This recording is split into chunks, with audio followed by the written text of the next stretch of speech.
ಒಬ್ಬ ತಂದೆ ಅತಿಯಾಗಿ ಪ್ರೀತಿಸಿದ ಮಗ. ಅದೇ ಪ್ರೀತಿ ಅವನ ಜೀವನವನ್ನು ನಾಶ ಮಾಡಿತು. ಸ್ವಂತ ಅಣ್ಣಂದ್ರಿಂದಲೇ ಅವನನ್ನು ಕೊಲ್ಲಲು ಸಹ ನಿರ್ಧರಿಸಿದರು. ಗುಂಡಿಯಲ್ಲಿ ಹಾಕಿದ್ರು, ಗುಲಾಮ್ನಾಗಿ ಮಾರಾಟ ಮಾಡಿದ್ರು, ಸುಳ್ಳು ಆರೋಪ, ಜೈಲು ಶಿಕ್ಷೆ, ಎಲ್ಲರೂ ಮರೆತು ಹೋದ ಒಬ್ಬ ಕೈದಿ. ಆದರೆ ದೇವರು ಮಾತ್ರ ಅವನನ್ನ ಮರೀಲಿಲ್ಲ.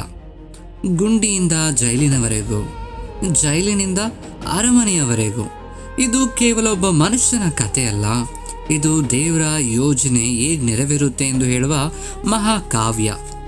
ಇದೇ ಯೋಸೇಫನ ಜೀವನ. ಕಾನಾನ್ ದೇಶದಲ್ಲಿ ತನ್ನ ತಂದೆ ಯಾಕೋಬನೊಂದಿಗೆ ವಾಸಿಸುತ್ತಿದ್ದ ಯುವಕ ಯೋಸೇಫ್. ಅವನಿಗೆ 17 ವರ್ಷಗಳು. ತಂದೆಯ ಪ್ರೀತಿ ಅವನ ಮೇಲೆ ವಿಶೇಷವಾಗಿತ್ತು. ಅದಕ್ಕಾಗಿ ಅವನಿಗೆ ಉದ್ದವಾದ ವಿಶೇಷವಾದ ಬಣ್ಣದ ಅಂಗಿಯನ್ನು ಸಹ ಕೊಟ್ಟನು.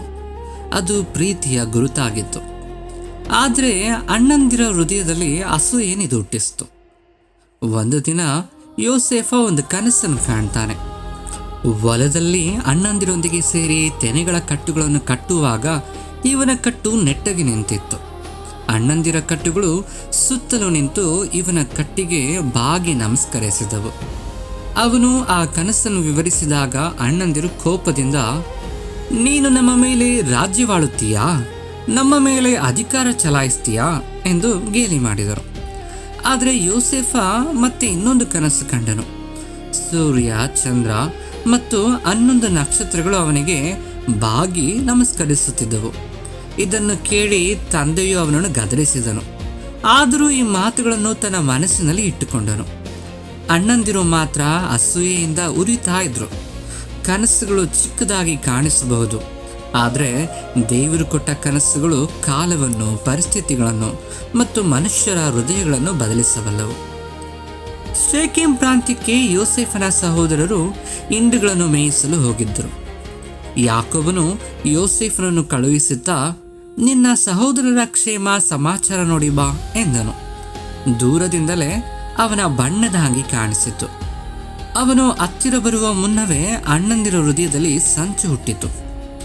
ಈಗೋ ಕನಸುಗಾರ ಬರ್ತಿದ್ದಾನೆ, ಇವನನ್ನು ಕೊಲ್ಲೋಣ ಅಂತರು. ಆದರೆ ರೂಬೇನನ್ನು ಅಡ್ಡ ಬಂದು, ಪ್ರಾಣ ತೆಗಿಬೇಡಿ ಎಂದು ಕೇಳಿದನು. ಅವರು ಅವನನ್ನು ಒಂದು ಗುಂಡಿಯಲ್ಲಿ ಹಾಕಿದರು. ಆ ಗುಂಡಿಯಲ್ಲಿ ನೀರಿರಲಿಲ್ಲ.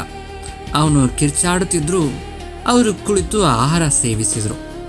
ಆ ಸಮಯದಲ್ಲಿ ಗಿಲ್ಯಾದಿನಿಂದ ಈಜಿಪ್ಟಿಗೆ ಹೋಗುತ್ತಿದ್ದ ಇಷ್ಮೇಲ್ ವರ್ತಕರು ತಂಡ ಆ ದಾರಿಯಲ್ಲಿ ಹೋಗ್ತಾ ಇತ್ತು. ಯೆಹೂದನು ಹೇಳಿದನು, ನಮ್ಮ ಸಹೋದರನನ್ನು ಕೊಲ್ಲುವುದರಲ್ಲಿ ಏನು ಲಾಭ, ಇವನನ್ನು ಮಾರೋಣ. 20 ಬೆಳ್ಳಿಯ ನಾಣ್ಯಗಳಿಗೆ ಯೋಸೇಫನನ್ನು ಮಾರಿದರು. ಅವನನ್ನು ಈಜಿಪ್ಟ್ ದೇಶಕ್ಕೆ ಕರೆದೊಯ್ಯಲಾಯಿತು. ರಕ್ತದಿಂದ ನೆನೆದ ಅಂಗಿಯನ್ನು ತಂದೆಗೆ ತೋರಿಸಿದರು. ಯಾಕೋಬನ ಹೃದಯ ಛಿದ್ರವಾಯಿತು. ನನ್ನ ಮಗ ಕಾಡು ಮೃಗಕ್ಕೆ ಬಲಿಯಾದನು ಎಂದು ರೋಧಿಸಿದನು. ಅಣ್ಣಂದಿರು ಮೌನವಾಗಿ ನಿಂತಿದ್ದರು. ಆದರೆ ದೇವರ ಯೋಜನೆ ಮೌನವಾಗಿ ಮುಂದೆ ಸಾಗ್ತಾನೇ ಇತ್ತು. ಈಜಿಪ್ಟ್ ದೇಶಕ್ಕೆ ಕರೆದೊಯ್ಯಲ್ಪಟ್ಟ ಯೋಸೇಫನನ್ನು ಫರೋಹನ ಅಧಿಕಾರಿಯಾದ ಪೋತಿಫರನು ಕೊಂಡುಕೊಂಡನು. ಯೆಹೋವನು ಯೋಸೇಫನ ಜೊತೆಯಲ್ಲಿದ್ದನು. ಅವನು ಮಾಡುವ ಪ್ರತಿಯೊಂದು ಕೆಲಸವೂ ಅಭಿವೃದ್ಧಿ ಹೊಂದಿತು. ಪೋಟಿಫರನು ಅವನನ್ನು ತನ್ನ ಮನೆಯ ಮೇಲ್ವಿಚಾರಕನಾಗಿ ನೇಮಿಸಿದನು. ಆದರೆ ಒಂದು ದಿನ ಪರೀಕ್ಷೆ ಬಂದಿತು. ಪೋಟಿಫರನ ಹೆಂಡತಿ ಯೋಸೇಫನನ್ನು ನೋಡಿ, ನನ್ನೊಂದಿಗೆ ಮಲಗು ಎಂದು ಕೇಳಿದಳು. ಆದರೆ ಯೋಸೇಫ ನಿರಾಕರಿಸಿದನು. ನನ್ನ ಯಜಮಾನನು ನನ್ನನ್ನು ನಂಬಿದ್ದಾನೆ. ಈ ಮನೆಯಲ್ಲಿ ನನಗಿಂತ ದೊಡ್ಡವರು ಯಾರೂ ಇಲ್ಲ. ನೀನು ಅವನ ಹೆಂಡತಿ. ನಾನು ಈ ದೊಡ್ಡ ಪಾಪವನ್ನು ಮಾಡಿ ದೇವರಿಗೆ ವಿರೋಧವಾಗಿ ನಡೆಯಲಾರೆ ಅಂತ ಹೇಳಿದ್ನು. ಅವಳು ಪ್ರತಿದಿನ ಒತ್ತಡ ಹೇರುತ್ತಿದ್ದಳು. ಒಂದು ದಿನ ಅವನ ವಸ್ತ್ರವನ್ನು ಹಿಡಿದುಕೊಂಡಳು. ಯೋಸೇಫ ತನ್ನ ವಸ್ತ್ರವನ್ನು ಬಿಟ್ಟು ಹೊರಗೆ ಓಡಿ ಹೋದ್ನು. ಅವಮಾನದಿಂದ ಕೋಪಗೊಂಡ ಅವಳು, ಈ ಇಬ್ರಿಯನು ನನ್ನನ್ನು ಅವಮಾನಿಸಲು ಬಂದನು ಎಂದು ಸುಳ್ಳು ಸಾಕ್ಷಿ ಹೇಳಿದಳು. ನಿರ್ದೋಷಿಯಾದ ಯೋಸೇಫ ಈಗ ಮತ್ತೊಮ್ಮೆ ಸಂಕಷ್ಟ ಎದುರಿಸಬೇಕಾಯಿತು. ಪೋಟಿಫರನು ಕೋಪದಿಂದ ಯೋಸೇಫನನ್ನು ರಾಜನ ಕೈದಿಗಳಿರುವ ಸೆರೆಮನೆಗೆ ಹಾಕಿಸಿದನು. ಆದರೆ ಯೆಹೋವನು ಯೋಸೇಫನ ಜೊತೆಯಲ್ಲಿದ್ದನು. ಸೆರೆಮನೆಯ ಅಧಿಕಾರಿಯು ಅವನ ಮೇಲೆ ಕೃಪೆ ತೋರಿಸಿ ಕೈದಿಗಳ ಜವಾಬ್ದಾರಿಯನ್ನು ಅವನಿಗೆ ಒಪ್ಪಿಸಿದನು. ಅವನು ಮಾಡುವ ಕೆಲಸಗಳೆಲ್ಲವೂ ಸಫಲವಾಯಿತು. ಒಂದು ರಾತ್ರಿ ಫರೋಹನ ಸೇವೆ ಮಾಡುತ್ತಿದ್ದ ಪಾನದಾಯಕ ಮತ್ತು ಅಡುಗೆಯವನು ಇಬ್ಬರು ಕನಸು ಕಂಡರು. ಅವರ ಮುಖಗಳು ಚಿಂತೆಯಿಂದ ಕೂಡಿದ್ದಾಗ ಯೋಸೇಫನು ವಿಚಾರಿಸಿದನು. ಅವರು ತಮ್ಮ ಕನಸುಗಳನ್ನು ವಿವರಿಸಿದರು. ಯೋಸೇಫನು ಹೇಳಿದನು, ಅರ್ಥ ಹೇಳುವುದು ದೇವರಿಗೆ ಸೇರಿದ್ದು. ಪಾನದಾಯಕನಿಗೆ 3 ದಿನಗಳಲ್ಲಿ ಫರೋಹನು ನಿನ್ನನ್ನು ಮತ್ತೆ ಕೆಲಸಕ್ಕೆ ಸೇರಿಸಿಕೊಳ್ಳುವನು ಎಂದು ಹೇಳಿದನು. ಅಡುಗೆಯವನಿಗೆ 3 ದಿನಗಳಲ್ಲಿ ಫರೋಹನು ನಿನಗೆ ಮರಣದಂಡನೆ ನೀಡುವನು ಎಂದು ಹೇಳಿದನು. 3ನೇ ದಿನ ಅದೇ ರೀತಿ ನಡೆಯಿತು.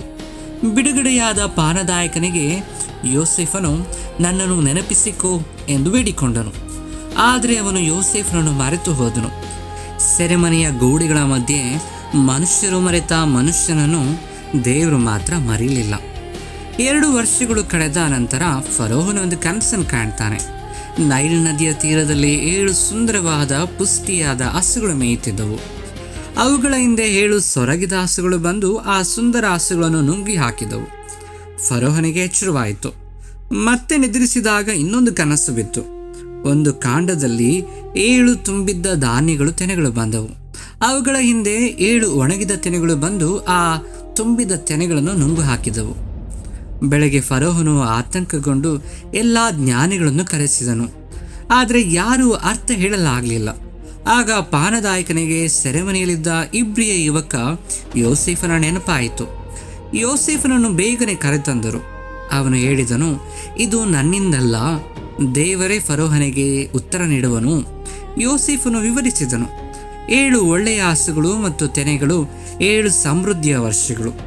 ನಂತರ ಬರುವ 7 ಸೊರಗಿದ ಹಸುಗಳು ಮತ್ತು ತೆನೆಗಳು 7 ಬರಗಾಲದ ವರ್ಷಗಳು. ದೇವರು ನಡೆಯಲಿರುವ ವಿಷಯವನ್ನು ಫರೋಹನಿಗೆ ತಿಳಿಸಿದ್ದಾನೆ. ಫರೋಹನು ತನ್ನ ಅಧಿಕಾರಿಗಳೊಂದಿಗೆ, ದೇವರ ಆತ್ಮವಿರುವ ಇಂತಹ ಜ್ಞಾನಿ ನಮಗೆ ಎಲ್ಲಿ ಸಿಕ್ಕಾನು ಎಂದನು. ಸೆರೆಮನೆಯ ಕೈದಿ ಈಗ ದೇವಜ್ಞಾನದಿಂದ ರಾಜಸಭೆಯಲ್ಲಿ ನಿಂತಿದ್ದಾನೆ. ಫರೋಹನು ಯೋಸೇಫನಿಗೆ, ದೇವರು ಇವೆಲ್ಲವನ್ನು ನಿನಗೆ ತಿಳಿಸಿರುವುದರಿಂದ ನಿನ್ನಂತಹ ವಿವೇಕಿ ಮತ್ತು ಜ್ಞಾನಿ ಯಾರೂ ಇಲ್ಲ ಎಂದನು. ಅವನನ್ನು ತನ್ನ ಮನೆಯ ಅಧಿಕಾರಿಯನ್ನಾಗಿ ನೇಮಿಸಿ ದೇಶವೆಲ್ಲವೂ ಅವನ ಮಾತು ಕೇಳುವಂತೆ ಆಜ್ಞಾಪಿಸಿದನು. ಸಿಂಹಾಸನದ ವಿಷಯದಲ್ಲಿ ಮಾತ್ರ ನಾನು ನಿನಗಿಂತ ದೊಡ್ಡವನಾಗಿರುತ್ತೇನೆ ಎಂದನು. ಫರೋಹನು ತನ್ನ ಉಂಗುರವನ್ನು ಯೋಸೇಫನ ಕೈಗೆ ತೊಡಿಸಿದನು. ಉತ್ತಮ ನಾರಿನ ಬಟ್ಟೆಗಳನ್ನು ಉಡಿಸಿ ಬಂಗಾರದ ಹಾರವನ್ನು ಕುತ್ತಿಗೆಗೆ ಹಾಕಿದನು. 2ನೆಯ ರಥದಲ್ಲಿ ಅವನನ್ನು ಕುಳ್ಳಿರಿಸಿದನು. ಜನರು ಅವನ ಮುಂದೆ ಬಾಗಿ ನಮಸ್ಕರಿಸಿದರು. ಯೋಸೇಫನಿಗೆ ಜಪ್ನತ್ ಪಾನೇಹ ಎಂಬ ಹೆಸರಿಟ್ಟರು. ಫೋತಿಫರನ ಮಗಳಾದ ಅಸನಾತಳನ್ನು ಪತ್ನಿಯನ್ನಾಗಿ ನೀಡಿದರು. 30ನೇ ವರ್ಷದ ವಯಸ್ಸಿನಲ್ಲಿ ಯೋಸೇಫ ಈಜಿಪ್ಟಿನ ಅಧಿಕಾರಿಯಾದನು. 7 ಸಮೃದ್ಧಿಯ ವರ್ಷಗಳಲ್ಲಿ ಅವನು ಧಾನ್ಯವನ್ನು ಸಂಗ್ರಹಿಸಿದನು. ಅದು ಸಮುದ್ರದ ಮರಳಿನಂತೆ ಅಪಾರವಾಗಿತ್ತು. ನಂತರ ಬರಗಾಲ ಬಂದಿತು. ದೇಶಗಳು ಆಹಾರಕ್ಕಾಗಿ ಐಗುಪ್ತಕ್ಕೆ ಬರಲಾಗಿ ಯೋಸೇಫನೇ ಧಾನ್ಯದ ಉಗ್ರಾಣಗಳನ್ನು ತೆರೆದು ಮಾರಿದನು. ಗುಂಡಿಗೆ ಹಾಕಲ್ಪಟ್ಟವನು, ಸೆರೆಮನೆಯಲ್ಲಿ ಮರೆಯಲ್ಪಟ್ಟವನು ಈಗ ಜನಾಂಗಗಳ ಪ್ರಾಣ ಉಳಿಸುತ್ತಿದ್ದಾನೆ. ಮನುಷ್ಯರ ಆಲೋಚನೆ ಒಂದಾದರೆ ದೇವರ ಆಲೋಚನೆ ಇನ್ನೊಂದು. ಕಾನಾನ್ ದೇಶದಲ್ಲಿ ಬರಗಾಲ ತೀವ್ರವಾಯಿತು. ಆಹಾರವಿಲ್ಲದೆ ಯಾಕೋಬನು ತನ್ನ ಮಕ್ಕಳನ್ನು ಈಜಿಪ್ಟಿಗೆ ಧಾನ್ಯ ಕೊಳ್ಳಲು ಕಳುಹಿಸಿದನು. ಈಜಿಪ್ಟಿನಲ್ಲಿ ಅಧಿಕಾರಿಯಾಗಿದ್ದವನು ಅವರು ಮಾರಿದ್ದ ಅದೇ ಯೋಸೇಫ. ಆದರೆ ಅವರು ಅವನನ್ನು ಗುರುತಿಸಲಿಲ್ಲ. ಯೋಸೇಫ ಮಾತ್ರ ಅವರನ್ನು ತಕ್ಷಣ ಗುರುತಿಸಿದನು. ಹಳೆಯ ಕನಸುಗಳು ನೆನಪಾದವು. ಅವನು ಅವರನ್ನು ಪರೀಕ್ಷಿಸಲು ಬಯಸಿದನು. ನೀವು ಗೂಢಾಚಾರರು ಎಂದು ಆರೋಪಿಸಿದನು. ಅವರು ತಮ್ಮ ಕಿರಿಯ ತಮ್ಮ ಬೆನ್ಯಾಮಿನನ ಬಗ್ಗೆ ಹೇಳಿದಾಗ ಅವನು ಶಿಮ್ಯೋನನನ್ನು ಬಂಧಿಸಿ ಬೆನ್ಯಾಮಿನನನ್ನು ಕರೆತಂದು ನಿಮ್ಮ ಮಾತು ನಿಜವೆಂದು ಸಾಬೀತುಪಡಿಸಿ ಎಂದನು. ಅವರು ಕಾನಾನ್ಗೆ ಹಿಂತಿರುಗಿ ತಂದೆಗೆ ವಿವರಿಸಿದರು. ಆದರೆ ಬೆನ್ಯಾಮಿನನನ್ನು ಕಳುಹಿಸಲು ಯಾಕೋಬ ಸಿದ್ಧನಿರಲಿಲ್ಲ. ಬರಗಾಲ ತೀವ್ರವಾದಾಗ ಮಾತ್ರ ಯಹೂದನು ಜವಾಬ್ದಾರಿ ಹೊತ್ತು ಬೆನ್ಯಾಮಿನನ್ನು ಕರೆದುಕೊಂಡು ಈಜಿಪ್ಟಿಗೆ ಬಂದನು. ಯೋಸೇಫ ಅವರನ್ನು ನೋಡಿ ಮನಸ್ಸಿನಲ್ಲಿ ಕರಗಿ ಹೋದನು. ಬೆನ್ಯಾಮಿನನಿಗೆ ವಿಶೇಷ ಸತ್ಕಾರ ಮಾಡಿದನು. ಆದರೆ ಕೊನೆಯ ಪರೀಕ್ಷೆಯೊಂದಿತ್ತು. ತನ್ನ ಬೆಳ್ಳಿಯ ಪಾತ್ರೆಯನ್ನು ಬೆನ್ಯಾಮಿನನ ಚೀಲದಲ್ಲಿ ಅಡಗಿಸಿಟ್ಟು ಅವನು ಕಳ್ಳತನ ಮಾಡಿದ್ದಾನೆಂದು ಆರೋಪಿಸಿದನು. ಬೆನ್ಯಾಮಿನನನ್ನು ದೋಷಿ ಎಂದು ಕಂಡು ಬಂದಾಗ ಯಹೂದನು ಮುಂದೆ ಬಂದು ತಮ್ಮನ ಬದಲಾಗಿ ನಾನೇ ದಾಸನಾಗಿರ್ತೇನೆ ಎಂದು ಬೇಡಿಕೊಂಡನು. ಆ ಮಾತುಗಳಲ್ಲಿ ಬದಲಾದ ಹೃದಯವಿತ್ತು. ಸಹೋದರರ ಪಶ್ಚಾತ್ತಾಪ ನಿಜವೋ ಎಂಬ ಉತ್ಕಂಠದ ಸಮಯ. ಯೋಸೇಫ ತನ್ನನ್ನು ತಾನು ಪ್ರಕಟಿಸಿಕೊಳ್ಳುವ ಸಮಯ ಬಂದಿತು. ಎಲ್ಲರೂ ಹೊರಗೆ ಹೋಗಿ ಎಂದು ಆಜ್ಞಾಪಿಸಿದನು. ಕೋಣೆಯು ಖಾಲಿಯಾಯಿತು. ಉಳಿದದ್ದು ಕಣ್ಣೀರಿನ ಶಬ್ದ ಮಾತ್ರ. ಅವನು ಗಟ್ಟಿಯಾಗಿ ಹತ್ತನು. ಆ ಶಬ್ದ ಈಜಿಪ್ಟಿನಾದ್ಯಂತ ಕೇಳಿಸಿತು. ಅಂದು ಅವನು ಹೇಳಿದನು, ನಾನೇ ನಿಮ್ಮ ಸಹೋದರ ಯೋಸೇಫ. ಸಹೋದರರು ಭಯದಿಂದ ನಡುಗಿದರು. ಆದರೆ ಯೋಸೇಫನ ಮಾತುಗಳು ತೀರ್ಪಲ್ಲ, ಅವು ಕ್ಷಮೆಯ ಮಾತುಗಳಾಗಿದ್ದವು. ನೀವು ನನ್ನನ್ನು ಮಾರಿದಿರಿ, ಆದರೆ ಪ್ರಾಣಗಳನ್ನು ಉಳಿಸಲು ದೇವನೇ ನನ್ನನ್ನು ಮುಂಚಿತವಾಗಿ ಕಳುಹಿಸಿದನು. ಇದು ಸೇಡು ತೀರಿಸಿಕೊಳ್ಳುವ ಸಮಯವಲ್ಲ, ಇದು ಬದಲಾವಣೆಯ ಸಮಯ. ಅವನು ಸಹೋದರರನ್ನು ಹತ್ತಿರ ಕರೆದು ಅಪ್ಪಿಕೊಂಡನು. ಬೆನ್ಯಾಮಿನೊಂದಿಗೆ ಸೇರಿ ಕಣ್ಣೀರಿನಲ್ಲಿ ಕರಗಿ ಹೋದನು. ಅಲ್ಲಿ ದ್ವೇಷ ಸೋತಿತು, ಕ್ಷಮೆ ಗೆದ್ದಿತು, ದೇವರ ಯೋಜನೆ ಮಹಿಮೆ ಹೊಂದಿತು. ಯೋಸೇಫನ ಸಹೋದರರು ಬಂದ ವಿಷಯ ಕೇಳಿ ಫರೋಹನು ಸಂತೋಷಪಟ್ಟನು. ನಿಮ್ಮ ತಂದೆ ಮತ್ತು ಕುಟುಂಬವನ್ನೆಲ್ಲ ಇಲ್ಲಿಗೆ ಕರೆತನ್ನಿ ಎಂದು ಆಜ್ಞಾಪಿಸಿದನು. ಕಾನಾನ್ ದೇಶಕ್ಕೆ ರಥಗಳು ಹೊರಟವು. ಯೋಸೇಫ್ ಬದುಕಿದ್ದಾನೆ ಎಂಬ ಮಾತು ಕೇಳಿದಾಗ ಯಾಕೋಬನ ಹೃದಯಕ್ಕೆ ಮೊದಲಿಗೆ ನಂಬಲಾಗಲಿಲ್ಲ. ಆದರೆ ರಥಗಳನ್ನು ನೋಡಿದಾಗ ಆಸೆ ಮತ್ತೆ ಚಿಗುರಿತು. ಬೇರ್ಷಾಬದಲ್ಲಿ ಬಲಿ ಅರ್ಪಿಸಿ ದೇವರಿಗೆ ಪ್ರಾರ್ಥಿಸಿದನು. ಅಂದು ರಾತ್ರಿ ದೇವರು ಸ್ವಪ್ನದಲ್ಲಿ, ಯಾಕೋಬನೇ, ಹೆದರಬೇಡ, ಈಜಿಪ್ಟಿಗೆ ಹೋಗು, ಅಲ್ಲಿ ನಾನು ನಿನ್ನನ್ನು ದೊಡ್ಡ ಜನಾಂಗವನ್ನಾಗಿ ಮಾಡುವೆನು ಎಂದನು. 70 ಜನರ ಒಂದು ಕುಟುಂಬ ಕಾನಾನ್ ಬಿಟ್ಟು ಈಜಿಪ್ಟಿನತ್ತ ಪ್ರಯಾಣ ಆರಂಭಿಸಿತು. ಗೋಷೆನ್ ದೇಶದಲ್ಲಿ ತಂದೆ ಮಗ ಭೇಟಿಯಾಗುವ ಕ್ಷಣ ಸಮೀಪಿಸಿತು. ಫರೋಹನ ಮುಂದೆ ನಿಂತ ವೃದ್ಧ ಯಾಕೋಬನನ್ನು ರಾಜನು, ನಿನ್ನ ವಯಸ್ಸೆಷ್ಟು ಎಂದು ಕೇಳಿದನು. ಯಾಕೋಬನು, ನನ್ನ ಪರದೇಶಿ ಜೀವನ 130 ವರ್ಷಗಳು, ನನ್ನ ದಿನಗಳು ಸ್ವಲ್ಪವೇ ಮತ್ತು ಶ್ರಮದಿಂದ ಕೂಡಿದವು ಎಂದನು. ವೃದ್ಧ ಯಾಕೋಬನು ಫರೋಹನನ್ನು ಆಶೀರ್ವದಿಸಿದನು. ಅಬ್ರಹಾಮನ ಸಂತಾನ ಆಶೀರ್ವಾದವಾಗಿ ಬದಲಾಗ್ತಾ ಇತ್ತು. ಬರಗಾಲದ ಸಮಯದಲ್ಲಿ ಯೋಸೇಫನು ಜನರು ತಮ್ಮ ಹಣ, ಜಾನುವಾರು ಮತ್ತು ಕೊನೆಗೆ ಭೂಮಿಯನ್ನು ನೀಡಿದಾಗ ಅವರಿಗೆ ಆಹಾರವಿತ್ತು. ದೇಶವನ್ನು ಕಾಪಾಡಿದನು. ಅವನು ಒಂದು ನಿಯಮ ಮಾಡಿದನು, ಬೆಳೆಯ 5ನೇ ಒಂದು ಭಾಗ ಫರೋಹನಿಗೆ ನೀಡಬೇಕು. ಯಾಕೋಬನು ತನ್ನ ಕೊನೆಯ ದಿನಗಳಲ್ಲಿ ಯೋಸೇಫನಿಗೆ ಒಂದು ಮಾತು ಕೊಟ್ಟನು, ನನ್ನನ್ನು ಈಜಿಪ್ಟಿನಲ್ಲಿ ಹೂಳಬೇಡಿ, ನನ್ನ ಪಿತೃಗಳ ಸಮಾಧಿಯಲ್ಲಿ ಹೂಳಿ. ನಂತರ ಯೋಸೇಫನ 2 ಮಕ್ಕಳಾದ ಎಫ್ರಾಯಿಮ್ ಮತ್ತು ಮನಸ್ಸೆಯನ್ನು ಯಾಕೋಬನು ಆಶೀರ್ವದಿಸಿದನು. ಆಶೀರ್ವದಿಸುವಾಗ ಯಾಕೋಬನು ತನ್ನ ಕೈಗಳನ್ನು ಅಡ್ಡಲಾಗಿ ಮಾಡಿ ಚಿಕ್ಕವನಾದ ಎಫ್ರಾಯಿಮನ ಮೇಲೆ ಬಲಗೈ ಇಟ್ಟನು.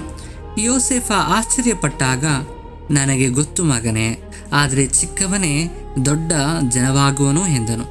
ತನ್ನ 12 ಮಕ್ಕಳನ್ನು ಕರೆದು ಅವರ ಭವಿಷ್ಯದ ಬಗ್ಗೆ ಪ್ರವಾದಿಸಿದನು. ಯಹೂದನಿಗೆ ರಾಜದಂಡವು ನಿನ್ನಿಂದ ದೂರವಾಗುವುದು ಎಂದು ಆಶೀರ್ವದಿಸಿದನು. ಇದು ಕೇವಲ ಆಶೀರ್ವಾದವಲ್ಲ, ಇಸ್ರಾಯೇಲಿನ 12 ಗೋತ್ರಗಳ ಭವಿಷ್ಯವಾಗಿತ್ತು. ಯಾಕೋಬನು ಮರಣ ಹೊಂದಿದಾಗ ಯೋಸೇಫನು ಅವನ ಮೇಲೆ ಬಿದ್ದು ಕಣ್ಣೀರಿಟ್ಟನು. ತಂದೆ ಇಚ್ಛೆಯಂತೆ ಅವನನ್ನು ಕಾನಾನ್ ದೇಶದ ಮಕ್ಮೇಲಾ ಗುಹೆಯಲ್ಲಿ ಹೂಳಲಾಯಿತು. ನಂತರ ಅಣ್ಣಂದಿರು, ಈಗ ತಂದೆ ಇಲ್ಲ, ಯೋಸೇಫ ನಮ್ಮ ಮೇಲೆ ಸೇಡು ತೀರಿಸಿಕೊಳ್ಳಬಹುದು ಎಂದು ಹೆದರಿದರು. ಆದರೆ ಯೋಸೇಫನು, ನೀವು ನನಗೆ ಕೆಟ್ಟದ್ದೇನೂ ಮಾಡಲು ಯೋಚಿಸಿದ್ದೀರಿ, ಆದರೆ ದೇವರು ಅದನ್ನು ಒಳ್ಳೆಯದಕ್ಕೆ ತಿರುಗಿಸಿದನು ಎಂದು ಅವರನ್ನು ಸಮಾಧಾನಪಡಿಸಿದನು. ಯೋಸೇಫ 110 ವರ್ಷ ಬದುಕಿದನು. ಸಾಯುವ ಮೊದಲು ಅವನು, ದೇವರು ಖಂಡಿತವಾಗಿ ನಿಮ್ಮನ್ನು ಭೇಟಿ ಮಾಡುವನು, ಆಗ ನನ್ನ ಎಲುಬುಗಳನ್ನು ಇಲ್ಲಿಂದ ತೆಗೆದುಕೊಂಡು ಹೋಗಿ ಎಂಬ ವಿಶ್ವಾಸದ ಮಾತನಾಡಿದನು. ಒಬ್ಬ ಮಹಾಪುರುಷನ ಜೀವನ ಮುಗಿಯಿತು, ಆದರೆ ದೇವರ ಯೋಜನೆ ಮುಂದುವರಿಯಿತು. ಹಲವು ವರ್ಷಗಳ ನಂತರ ದೇವರು ತನ್ನ ಜನರನ್ನು ಬಿಡುಗಡೆ ಮಾಡಲು ಒಬ್ಬ ಮನುಷ್ಯನನ್ನು ಎಬ್ಬಿಸಿದನು. ಆ ಕತೆ ವಿಮೋಚನಾ ಕಾಂಡದಲ್ಲಿ ಪ್ರಾರಂಭವಾಗುತ್ತದೆ.